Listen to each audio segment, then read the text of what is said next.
Heading into the 2023 football season for Syracuse, there were a few position groups that had question marks surrounding them. Some, like the offensive line, for example, still have those question marks. But one group in particular, the wide receivers, have blown those questions to the side and have come out with big time answers, rising to the occasion in both of Syracuse's first two games. So today we take a look at the wide receivers for Syracuse and we even give a power ranking after 2 weeks of play for the Orange receiving corps. It's your Locked On Syracuse Tuesday episode. Let's get after it. You are Locked On Syracuse, your daily podcast on the Syracuse Orange, part of the Locked On Podcast Network. Your team every day.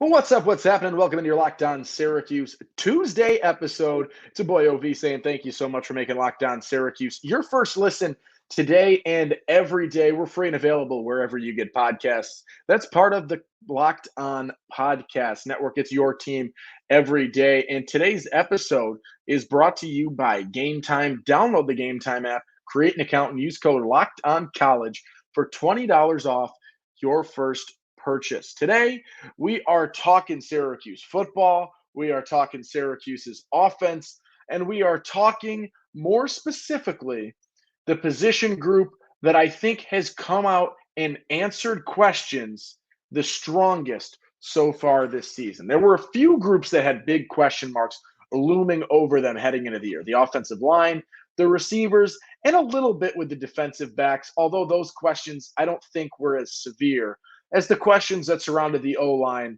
and the receiving corps as well. The O-line we've talked about. They're still struggling a little bit. There are some question marks and some injuries that have hindered their production, right? We still want to see them grow, need to continue seeing them grow as a unit in terms of camaraderie, in terms of effectiveness. But the other group, especially on the offense that had those questions, was the receivers. We knew what we had in Oronde Gadsden, a guy that's going to get his fill, is going to be the primary target, and a guy that Syracuse is going to really, really craft their offense around, and a guy that is going to force defenses to really hone in on him individually. We didn't necessarily know what we had after that. And through 2 weeks of play, there have been a number of different characters that have risen to the occasion, said, I can be that guy, I can do this thing, and we can spread the ball out.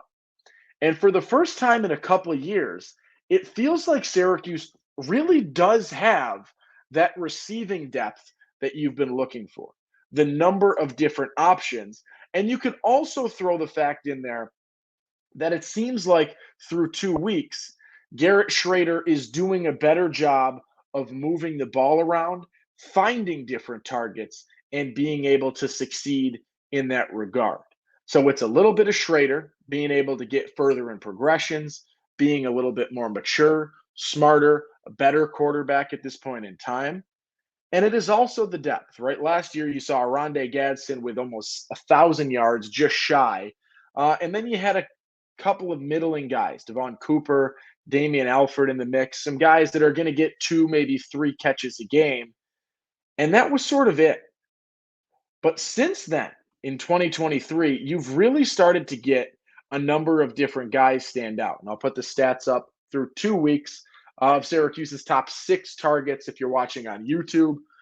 If not, if you're on Spotify, Apple Pods, wherever you're listening to this, I will summarize for you as well. So far, Amari Hatcher leads the pack with 188 yards, and Isaiah Jones with 157, Donovan Brown with 154. And that is going to be 9 receptions and then 8 receptions and 8 receptions, respectively. So these seem to be the big 3 at this point, with Gadsden being that 4th option, 7 catches for 67 yards. And obviously, as we look right now and as we stand at this point in time when I'm recording, and I'm sorry I said at this point in time, but this is one where I need to use that phrase.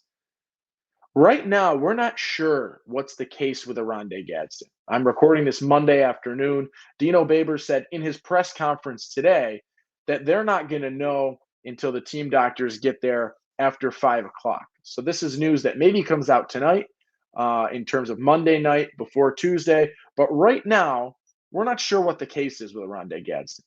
But I think it is safe to assume that he's going to be out for a week or two. But I will say, and I said this in our post game episode, we went live on Saturday. Thank you for those that tuned in live. Thank you for those that tuned in after the fact. I actually am more confident in this receiving group than I thought I would be if you were to say 3 weeks ago that Syracuse would have to play a number of games without Oronde Gadsden. And I will say that in the first 2 weeks, Oronde Gadsden has been a great option, but he has not been the big getter for Syracuse at this point in time. That has been the likes of Amari Hatcher, the likes of Isaiah Jones, and the likes of a guy who I think surprised many, Donovan Brown as well.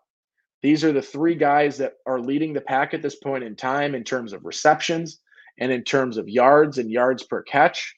They're killing it. They're doing great things and a great job. And that's not even mentioning a guy in Damian Alford, who many people had, myself included, listed as the very likely number 2 option receiving wise behind Gadsden. And my prediction preseason was that you would see Alford, I believe, lead the team in touchdowns outside of Gadsden, but you would see Isaiah Jones lead the team in rush or in receiving yards outside of Gadsden.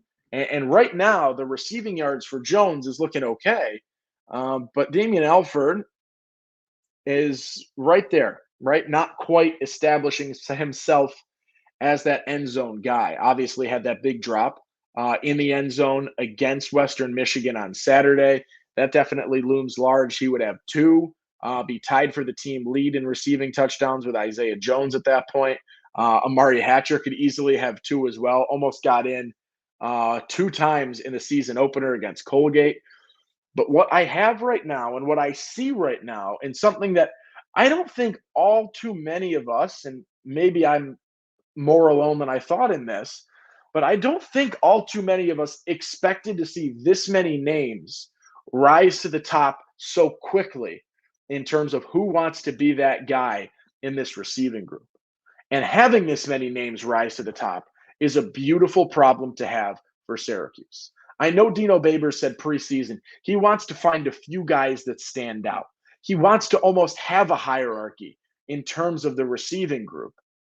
I'll tell you what, Dino's got his work cut out for him because there are 3, maybe 4 guys that have established themselves to be that number 1, especially with Gadsden out. To be that guy, I want to step into that role. And they're going to either have to get rid of that hierarchy idea and just spread the floor, which I think would work great, or they're going to have some really, really tough decisions ahead in the coming weeks to figure out who this is. And let's also throw in the catch that this is still without Trevor Pena, a guy that I think most people assumed would be the number 3 or number 4 receiving option in terms of Gadsden being the number 1 at that tight end / receiver role, whatever you want to call it. And then I think people assumed it would be Isaiah Jones, Damian Alford, and Trevor Pena being the next 3. Trevor Pena, in his owie, as Dino Babers calls it, has now come in to a situation, or will come into a situation when he gets healthy. It's a hell of a lot more competitive than it was a couple of months ago. And he is on the outside looking in right now because I don't know how much I saw out of him last season for me to say whenever he's healthy, he should jump who? I'd be a little worried if I was Trevor Pena, in all honesty. But that makes this problem for Syracuse even more impressive because you're doing this right now without what you thought was going to be one of your upper premier options receiving wise. And now you've got the injury to Gadsden And it still seems like receiving wise, and yes, you played two defenses that are by no means top of the line, right? You beat an FCS squad and you beat a middle, if not lower tier MAC opponent. How does this change and how do things alter as they continue to grow? We'll figure that out. Are you going to miss Gadsden more against a team like Purdue, who we talked about in the past and was questions about it in the press conference today, right? This was almost Oronde Gadsden's coming out party last year. And the hello, look at who Oronde Gadsden is in terms of the national spotlight, scoring the game-winning touchdown, having an outstanding game. Where do things stand now? I'm going to take a quick break. And after our word from our friends, we are going to do a wide receiver power rankings. I sent a poll out on Twitter, gave you the chance to vote on who has been the most impressive receiver so far. And at this point in time, we are going to do a power ranking through 2 weeks and preseason. I think it'll be a fun one. Let me know your thoughts in the comments on who you deserve or think deserves to be that 1, that 2, that 3, that 4, that 5. And we will go from there. But before that, let's talk a little bit about game time. Buying tickets can be stressful. You can get overwhelmed, worried about prices, worried about timing, and it shouldn't be. Buying tickets to these events should be easy, and Game Time is the fast and easy way to buy tickets for all the sports, music, movies, or not movies, comedy and theater near you. With killer deals on last-minute tickets and their best price guarantee, you can stop stressing over the tickets and start getting hyped for the fun you'll have. There's flash deals. There's easy to find and buy tickets for any kind of event in your area. Pictures of the seats, image views, low price guarantees, event cancellation protection. They have so much to make the purchasing experience a lot easier. The Game Time guarantee means you'll always get the best price. If you find tickets in the same section and row for less, Game Time will credit you 110% of the difference. Get images of your seat before you buy tickets in a matter of seconds, 2 taps, and you're set. They're sent directly to your phone, so you never have to dig through your email either. Snag the tickets without the stress with Game Time. Download the Game Time app, create an account, and use code LOCKEDONCollege for $20 off your first purchase. Terms apply again. Create an account and redeem code LOCKEDONCollege for $20 off. Download Game Time today. Last-minute deals, lowest price, guaranteed. Owen Valentine on your Locked On Syracuse Tuesday episode. We're talking the receivers today. We're talking a group that has soared above and beyond expectations for what I had for this squad just a few weeks ago in the preseason camp. What were we wondering? Who would step up? Things of that nature. So now through 2 weeks, I want to do a power ranking of the 5 guys that I think have established themselves the best so far this season. And I want to establish where I sort of thought things would be heading into the year. And I am going to do this without Gadsden, and I am going to do this without Pena. And I want to be able to show the difference in just 2 weeks, right? These are not set in stone. These are power rankings that could alter drastically after what we see against Purdue. But through 2 games, this is where I think things will stand and what we can see from this squad. So my preseason power rankings, if I were to go back in time, my assumption is that I would have had Damian Alford at the 1, Isaiah Jones at the 2, Donovan Brown at the 3, Amari Hatcher at the 4, and probably Daryl Gill at the 5 in terms of my power rankings, right? 1 through 5 and figuring that out. And maybe even Daryl Gill not on that. Maybe DeMarcus Adams, in all honesty, would have been the guy that I had listed above. So honestly, I don't think Daryl Gill would have made that list. It probably would have been Alford 1, Jones 2, Brown 3. Honestly, I probably would have had DeMarcus Adams 4 and Amari Hatcher 5. Boy, has that changed in the last 2 weeks. So let's mix it up.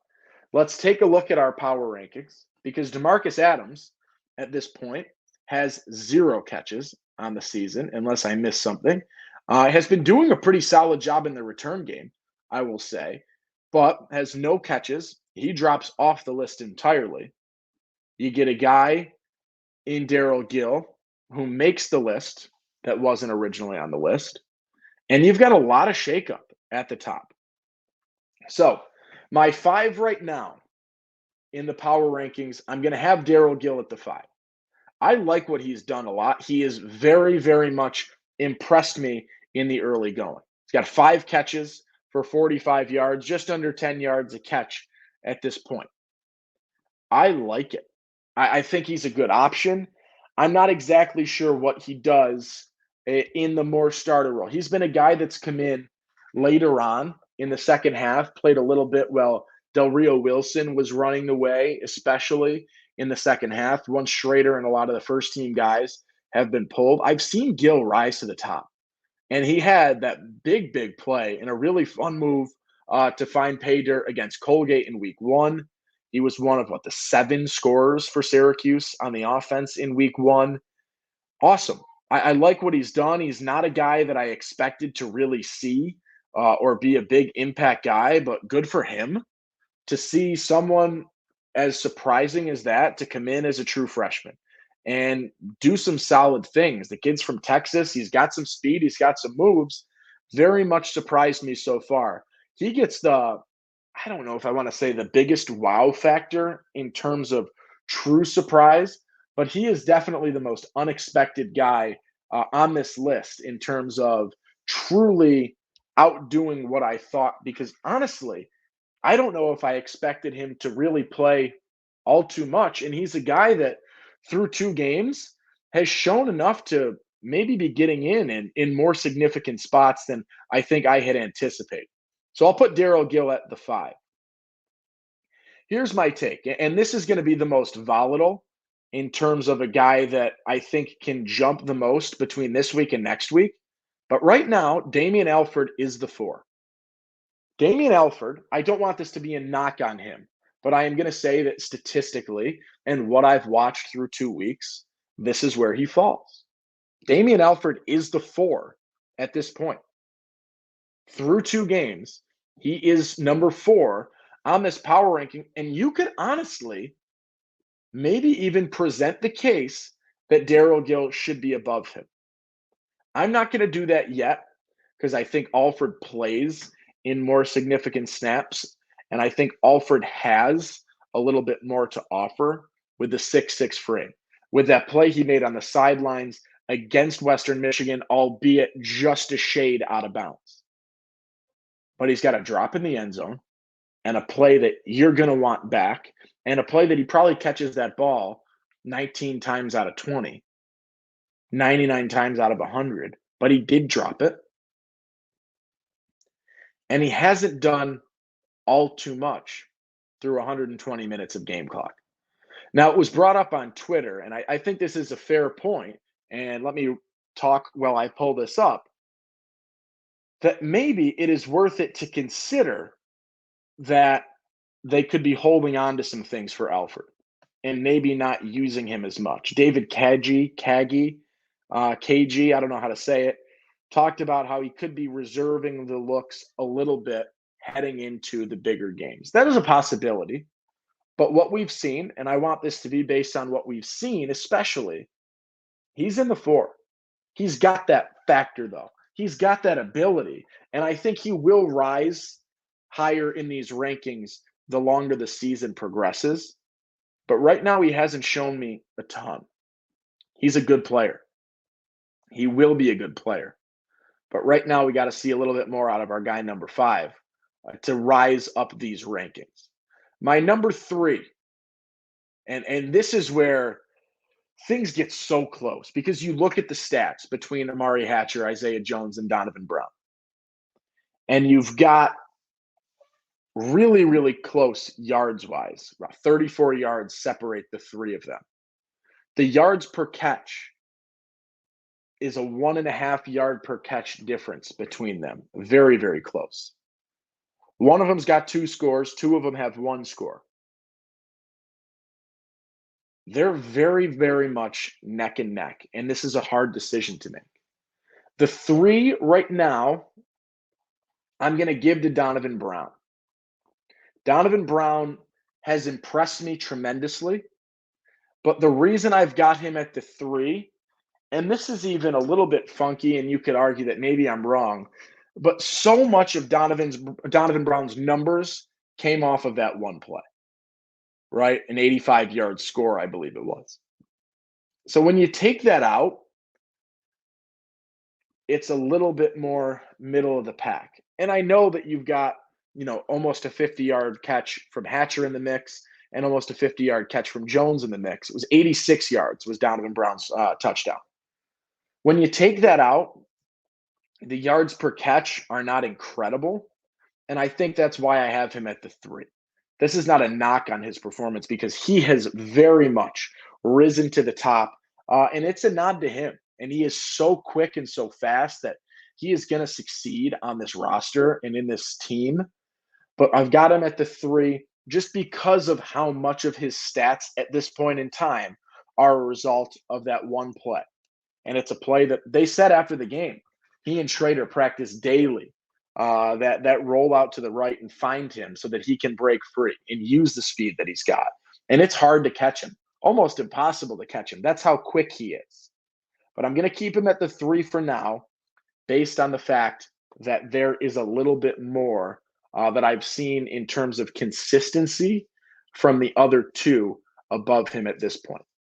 Let's take one more break and we'll get our top 2 after a word from our friends at FanDuel. Get ready for the NFL season with incredible offers from FanDuel. It's America's #1 sportsbook. Right now, new customers can bet $5 and get $200 in bonus bets guaranteed. Plus, all customers who bet $5 will get $100 off NFL Sunday Ticket from YouTube and YouTube TV. Now is the best time to join FanDuel. The app is easy to use, and you can bet on everything from spreads to player props and more. So visit FanDuel.com/lockedon and kick off the NFL season with an offer you won't want to miss. FanDuel, official partner of the NFL. All right, we've got the final stretch here on your Locked On Syracuse Tuesday, and we've got the final 2 in our wide receiver power rankings heading into week 3 of the season for the Orange, heading in to Big Ten country, on the road, playing Purdue. Who do I have at the 2 and who do I have at the 1 in the power rankings? Right now, I think is a good time to give the answers from Twitter. I can only do 4 in a poll on Twitter. And so right now, I've got Isaiah Jones, Amari Hatcher, Donovan Brown, and Damian Alford were the 4 that I went with. Damian Alford was at the bottom of this list with 9% of the votes, almost 100 votes as I go live right now. 9% of the vote for Damian Alford. And the question was, who's impressed you the most? So that's a little bit of rationale and a little bit different phrasing in a power ranking. So maybe you can mix things up a little bit. Amari Hatcher was the second fewest, but the 3 outside of Alford were relatively close. Amari Hatcher gets 25% of the vote. Donovan Brown gets 30% of the vote, and Isaiah Jones leads the pack at 36%. I am going to flip it a little bit here. I am going to go, instead of, I've already used Donovan Brown at the 3, I'm going to put Amari Hatcher at the 2 right now. He leads the team in receiving yards thus far with 188 yards, almost 100 yards a game through 2 weeks. 9 receptions, also leads the team. He's a guy that I don't know how many people expected to be at this level. And, Irving Hatcher, who listens to the show, a regular at this point in time, has been saying it all preseason, just wait. And you saw in week 1, he has a really strong performance against Colgate, gets to the end zone and gets close as well a second time. And the question gets asked, what happened? What's the difference? Where did this Amari Hatcher come from? And Dino gives him a nod in a pretty candid answer, talking about how he changed his nightlife and he changed what he does at night and how those changes have impacted him during the day and how that impact has changed him as a player to allow him to improve, to make him a better option. And he's got a nice little mentality. I remember those quotes coming from him in man coverage against Colgate, talking about, if you're going to cut me in man coverage, you're going to press me in man coverage, you're going to have to come get it. And I'm going to have to go get it. And I'm going to get my fill. And that's what he's done through 2 weeks. He's averaging just about 20 yards a catch, a little more than 20 yards a catch. and has really jumped off the page, is running solid routes, is finding his way into open space, and is doing what he can when the ball is thrown at him. I've loved the jump I've seen from him, and I cannot wait to see, because I do hope it is something that is going to be consistent and you're going to see the remainder of the year. Let's recap. Alford right now is, Daryl Gill right now is number 5 on my power rank. Has to do with the minutes and when the snaps are coming. Next is Alford. I think he has the potential to flip the switch with a good week against Purdue, right? We're so early into the season. We've got guys that have been consistent so far, but only through 2 weeks. So we're looking for that consistency that Dino stresses so much in press conferences, that not occasionally great, consistently good. Looking for that more and more as the year progresses. So Alford could jump tremendously in the next 2 weeks. That's the type of player he is. I think he's going to be a really big end zone option for the Orange, especially with Gadsden out, right? That taller 6'6" frame being something that you can utilize in the corner of the end zone, especially in red zone targets. That's where you did see a lot of Arande's targets coming from, was the red zone. And I think that could be the next switch for Alford until that happens. Then you go to Donovan Brown, a guy that maybe you could say has impressed the most amongst the freshmen so far. And I think there's a very good case for you to say that. And then we move to Amari Hatcher, who has had a phenomenal start. I just want to double check that I didn't just botch that. Donovan Brown is a freshman, right? A redshirt freshman. So maybe you get a little caveat into him doing that. Either way. But number 1 on my power rankings right now is Isaiah Jones. This is a guy that for a few weeks last season, and especially that one touchdown he scored with a phenomenal catch last year, was showing that he has the potential and can be a really great receiving option. Unfortunately, suffers an injury, one of many injuries that Syracuse underwent last year. And he comes back this season and has excelled through 2 games.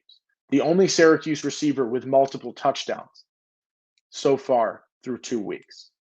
He is just a shade below Hatcher in terms of receptions, with 1 fewer reception so far and just about 30 fewer yards so far this season. I think those numbers can fluctuate. Those numbers can differ a little bit. And I wouldn't be surprised if any of Syracuse's receivers, maybe outside of Gill at this point, if any of Syracuse's 4 receivers in terms of Hatcher, in terms of Donovan Brown, in terms of Damian Alford, and in terms of Isaiah Jones, I think any of the 4 of them can be the receiving yards leader 1 week from at the next game when we're talking about post-Purdue. It's all very close. It's neck and neck. I give the nod to Isaiah Jones so far. He's played outstanding. I like what he's done, and I like that he is able to come back from injury and pick up where he left off, make some nice plays, and does what you need him to do. These are very fluid. Do you agree? Do you disagree? You can fire your power rankings off in the comments on YouTube. You can shoot them over to me on Twitter at @LO_Syracuse over there. But that'll do it for today. Syracuse's wide receivers have excelled, and they've surprised many and have had a phenomenal start to 2023. I look forward to what happens in Purdue. We know that's going to be a bigger test for the Orange. How do they respond? How do the receivers continue to grow, and do they continue establishing themselves as front runners? Does someone from lower in our power rankings bring themselves to the top? Who knows? Only time will tell. But until then, that'll do it for your Tuesday episode. I'll catch you on Wednesday with some more Syracuse football content as the 2-0 Orange. They're receiving votes in the top 25. What? Syracuse Orange again? Receiving votes in the top 25. That's what happens when you put up 100 and change in your first 2 weeks. But until tomorrow, I'm Owen Valentine. Thank you so much for checking us out today. Be kind, make somebody smile. Have a good one, and I will see you tomorrow. Peace.